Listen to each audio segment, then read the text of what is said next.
Em nome do Pai, e do Filho, e do Espírito Santo. Amém.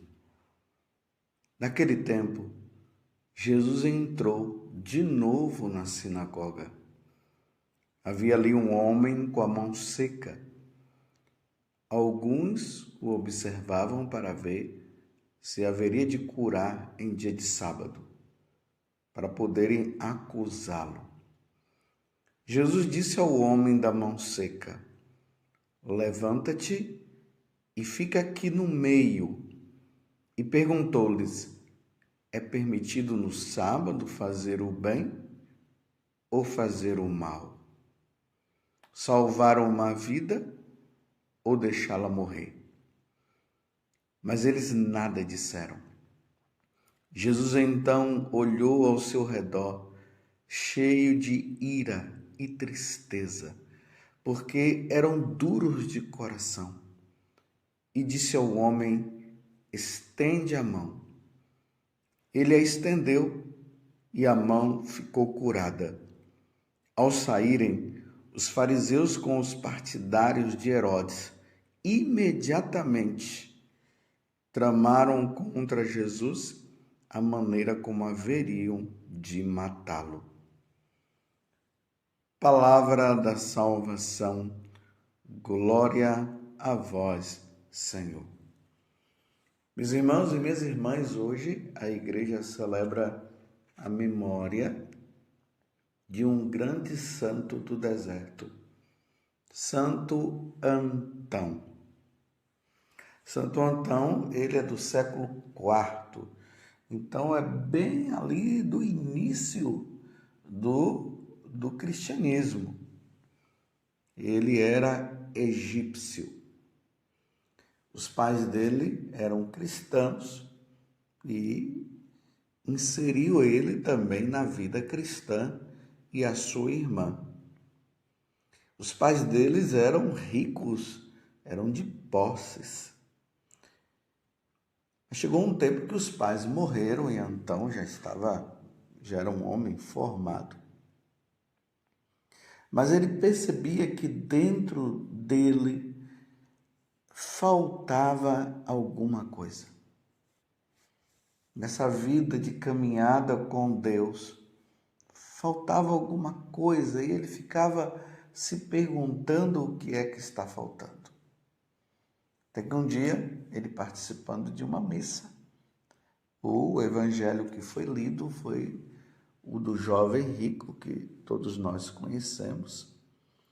E naquele momento que Jesus falou para o jovem rico: vai, vende todos os seus bens e o dinheiro que você tiver dá para os pobres e me siga. Essa palavra foi a palavra-chave. Lembremos que o jovem rico tinha perguntado para Jesus: o que eu devo fazer para ganhar a vida eterna? E aí Jesus disse: cumpre os mandamentos. Jesus fala os mandamentos, aí ele responde: eu já cumpro tudo isso. Tem mais alguma coisa? Aí Jesus fala para ele: então agora você vai. Se queres ser perfeito, esse é o detalhe. Se queres ser perfeito, vai. Vende tudo que você tem, dá para os pobres. E aí ele viu que essa era a necessidade que ele estava no coração. O que faltava era isso, era entregar os bens. Enquanto que o jovem rico no evangelho, ele acabou voltando e não quis seguir Jesus, Antão disse: é isso. Então ele foi, a irmã dele já era casada, uma parte ficou com a irmã da herança, a outra ele fez como o evangelho dizia, ele foi para o deserto e lá ele viveu uma vida solitária, de penitência, de muita oração. No decorrer do tempo, muitas pessoas acabaram indo também para o deserto e viviam assim, cada um nos seus lugares, e Santo Antão ali, e ali foi formando aquelas comunidades monásticas, mas eles não moravam juntos, cada um no seu lugar, e buscavam orientação a Santo Antão, até bispos e tudo buscavam orientação para ele. E no tempo que Santo Atanásio estava vivendo uma perseguição por causa de umas heresias, ele foi lá defender também Santo Atanásio.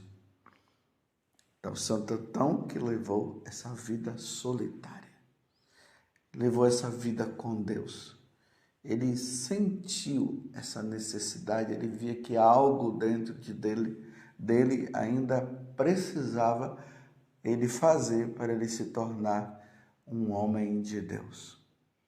Rezemos e peçamos a Santo Antão que ele, agora que está diante de Deus, ele possa pedir por cada um de nós também, para que nós possamos caminhar na santidade.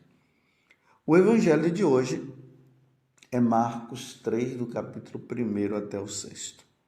Lembremos, meus irmãos, mais uma vez, que a fama de Jesus estava crescendo. Jesus expulsou os demônios, Jesus curava os doentes, Jesus pregava o evangelho, mas as autoridades religiosas do tempo de Jesus, elas não achavam e não acreditavam na divindade de nosso Senhor Jesus Cristo.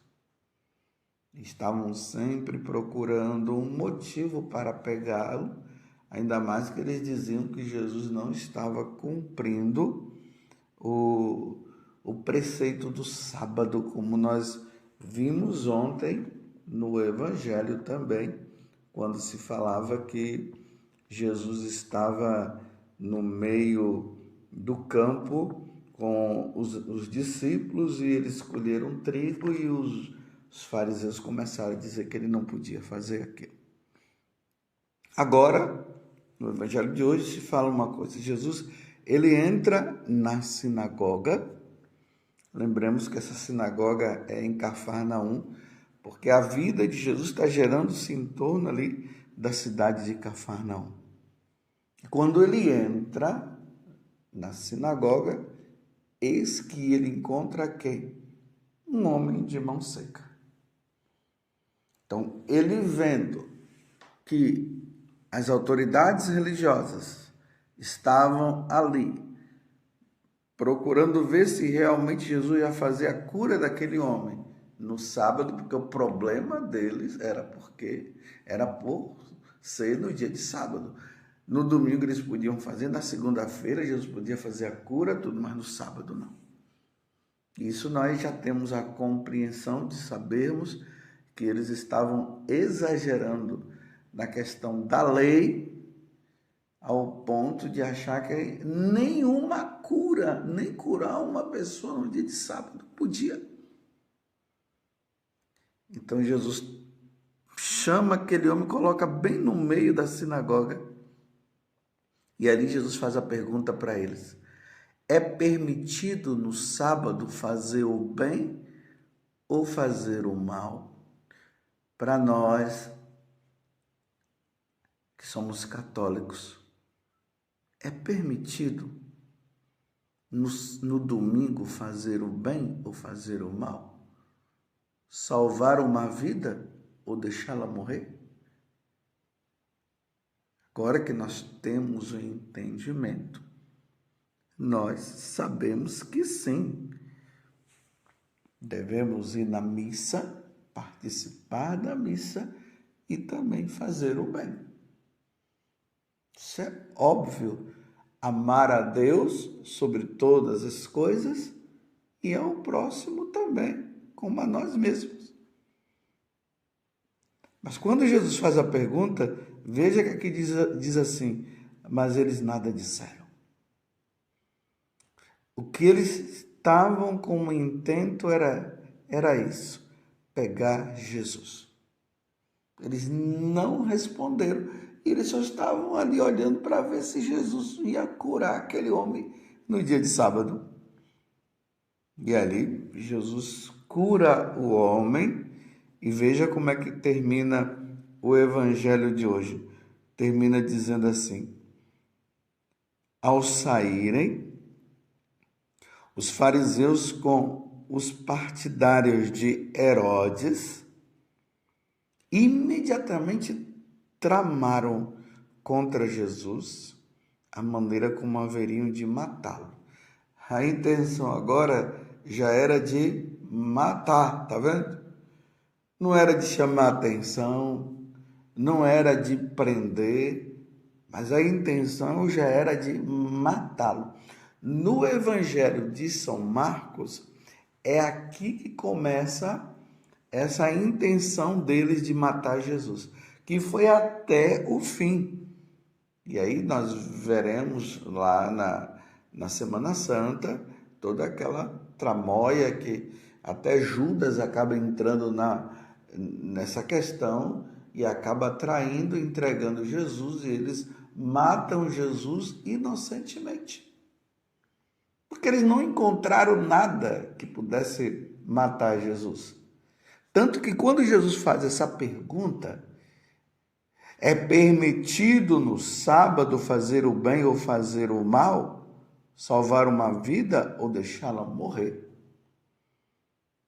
Eles sabiam que Jesus estava correto, mas no coração deles, eles estavam tão cegos, e como aqui diz, eles estavam com o coração endurecido, coração duro. É assim, o coração quando está duro não se abre para as coisas de Deus. E aqui, meus irmãos, tem uma coisa interessante. Aqui diz assim: Jesus então olhou ao seu redor, cheio de ira. E tem algumas traduções que diz cheio de indignação, mas também com tristeza. Porque eram duros de coração. Tá vendo? Eles eram duros de coração. Jesus ficou irado, meus irmãos. Mas a ira é um pecado capital. Então Jesus pecou. Muitos, quando leem esse evangelho, devem ter percebido isso. Jesus ficou irado com os fariseus, porque os fariseus não responderam a pergunta que ele fez, porque eles sabiam que eles estavam errados, mas mesmo assim eles estavam com o intento de pegar Jesus. E aqui diz que Jesus estava com ira e tristeza, porque eram duros de coração. Então eu pergunto, Jesus pecou? Essa ira de Jesus é uma ira pecaminosa? Bem, a primeira coisa que nós precisamos entender é que a ira é um pecado onde a pessoa ela não consegue se controlar diante de algo que o outro faz e ela deseja o mal para aquela pessoa. Esse é o pecado da ira. Ao ponto de que uma pessoa, quando está irada, ela é capaz até de matar o outro. Que aí a ira já puxa outro pecado, o ódio.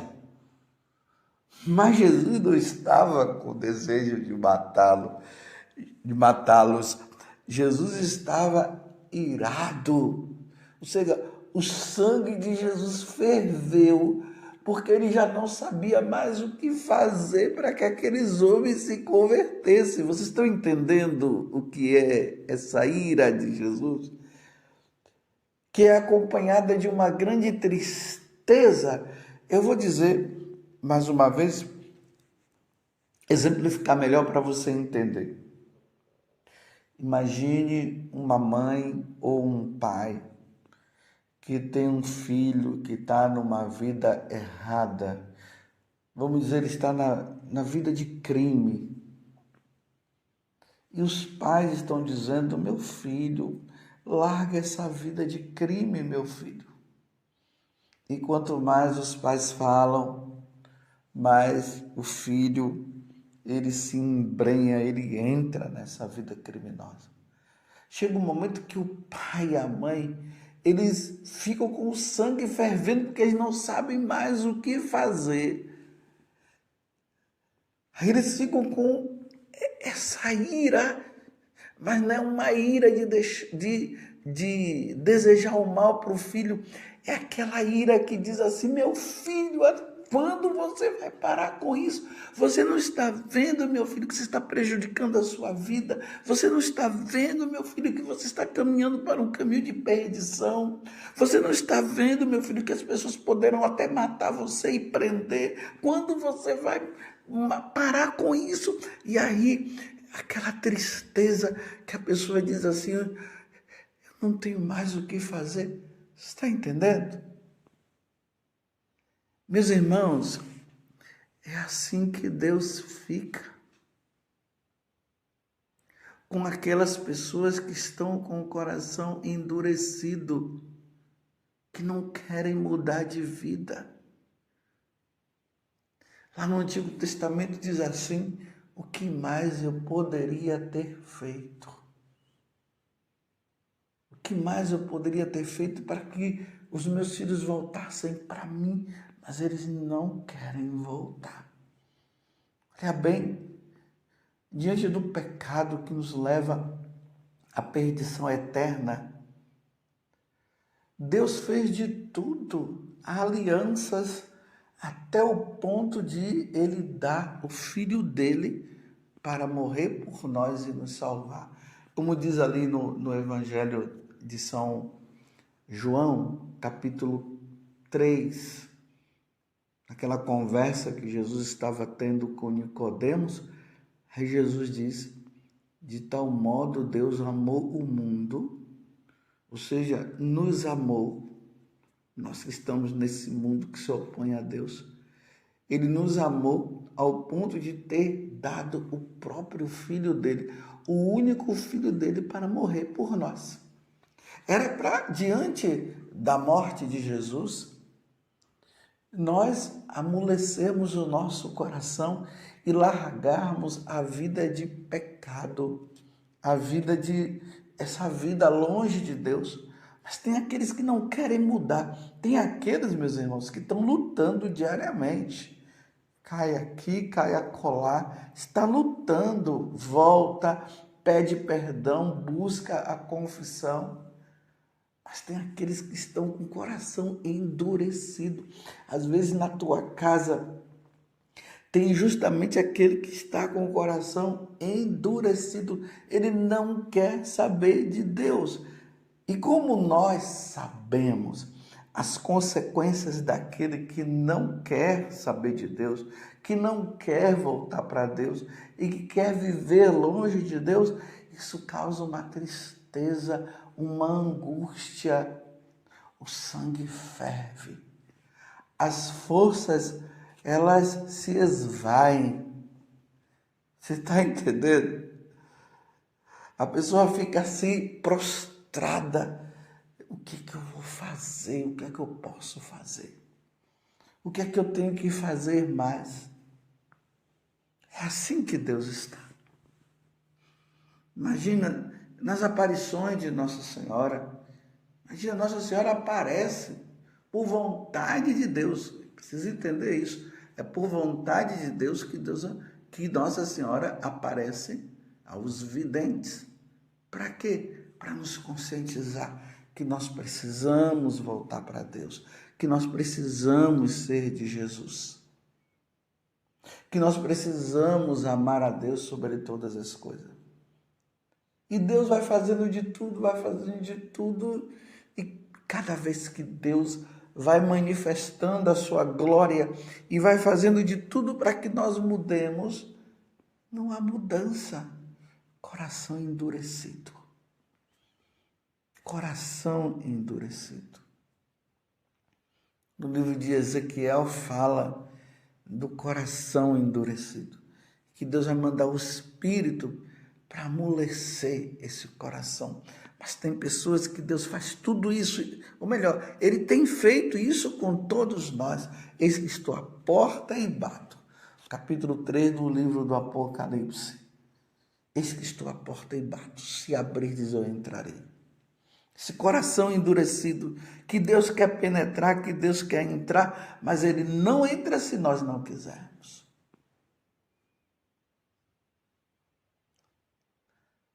Rezemos. Primeiro rezemos por nós, para que nosso coração não se endureça. E rezemos com muita paciência pelos nossos. Eu sei que você que está me ouvindo agora, tem pessoas na sua casa que estão com o coração endurecido. Eram até pessoas de caminhada, mas agora estão endurecidos e não querem mais saber de Deus. Isso tem causado tristeza e é essa ira que eu acabei de explicar. Mas enquanto houver vida, há esperança. Rezemos. Peçamos a Deus, peçamos a Nossa Senhora que ela interceda por esse ou por aquele filho, ou pelo seu pai, ou por aquele amigo que está endurecido o coração, que até mesmo você disse, estou rezando por você, e eles ficaram até com raiva, e raiva, essa ira que ele ficou é a ira maligna. Ficou até com raiva porque você disse que estava rezando.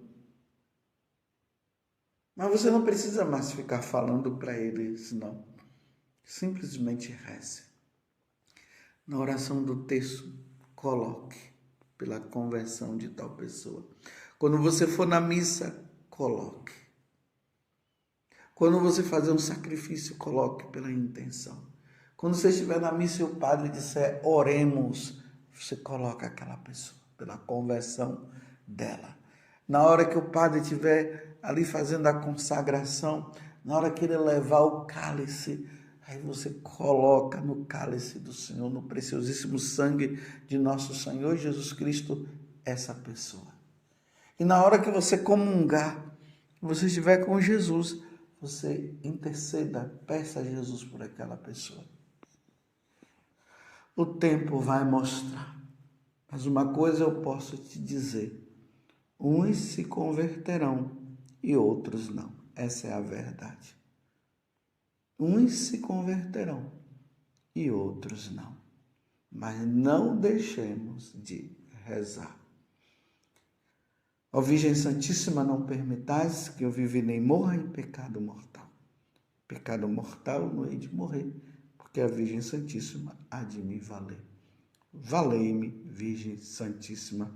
Louvado seja nosso Senhor Jesus Cristo, para sempre seja louvado, e a sua mãe, Maria Santíssima.